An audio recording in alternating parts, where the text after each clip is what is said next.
going back to Kit though, Kit.com. So could you share maybe just kind of in brief, what you were working on there and kind of building and maybe the outcome and even also to some of the maybe key learnings.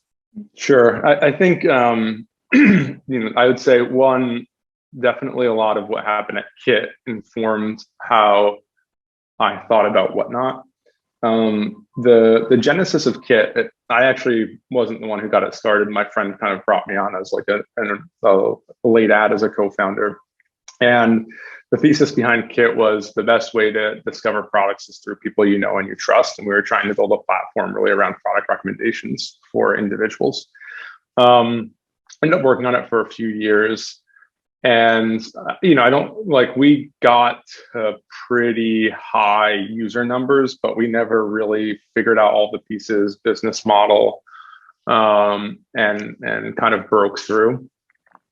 And so towards the tail end of it, we ended up selling it to Patreon to spin up their merch business.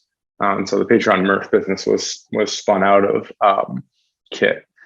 In terms of what kind of my key lessons, what I would say, so when we started Whatnot, me and my co-founder Logan, so Logan's my technical co-founder and CTO, we kind of had two things we agreed upon in starting Whatnot, and I would say those are informed from previous experiences, but also directly informed from my experience at Kit. So number one was we were going to start a marketplace because we had a lot of background and expertise there. And also, if you start a marketplace, broadly speaking, you don't have to solve the business model component because most marketplaces just take a cut of transactions that are happening across the platform. And that's one few things that you have to solve for in the early days of the startup. And that was very appealing to me coming off the Kit experience. It's very hard, as anyone in here knows who's starting a business in a marketplace in particular. It's very, very hard to get marketplaces going, and even any startup for that matter. And so the fewer problems you have to solve, the much easier it is to solve some of those. And then the other kind of tenet that we started with was a set of values under which we're going to run the company. And we basically just had 3 values, and they're pretty core to how we run the business today as well. One was we were going to be exceptionally user-driven and not vision-driven. So I think one of the biggest mistakes that you can make in the early days of the startup is you can come with this grand idea, bring it to market, and then consumers don't love it. And when that happens, it's not that consumers are wrong. It's that your vision for what the world should look like is wrong. Consumers know what they want and know what they love. And so we were never going to be beholden to the initial idea that we had. We were always going to learn from our customers and iterate the product in such a way. So that was number one. And that was also based on some historicals. I think this is particularly true in consumer. I'll preface with saying that I've never worked on anything B2B. My outside in perspective is that B2B can be a bit more linear and a bit clearer, because if you have a real clear view for how you're going to save a business money or time, it's much easier to start and work on that. But in consumer, almost every great consumer company, the starting place and the ending place are very, very different. I worked at YouTube for a while. YouTube started as video dating. Facebook started as look at photos of your friends at Harvard.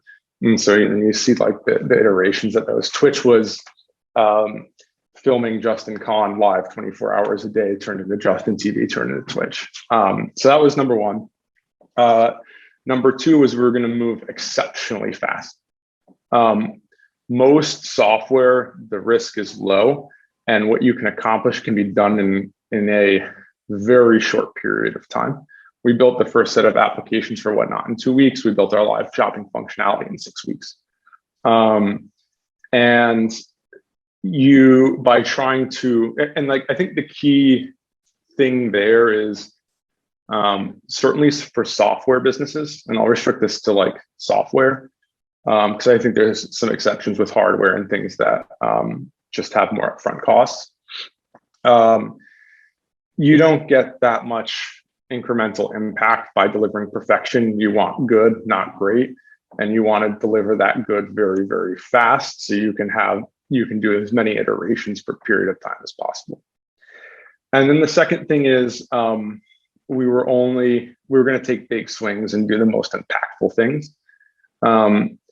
If you're trying to start a venture scale business, what you're saying is that you can create $1 billion business that either creates a new market or upsets an incumbent in existing markets in a major way. And you do not do that through incremental improvements. You do that through fundamentally different products and different experiences. It has to be, I think the popular phrase, it needs to be 10x better. It probably doesn't need to be 10x better, but it needs to be like materially better, such that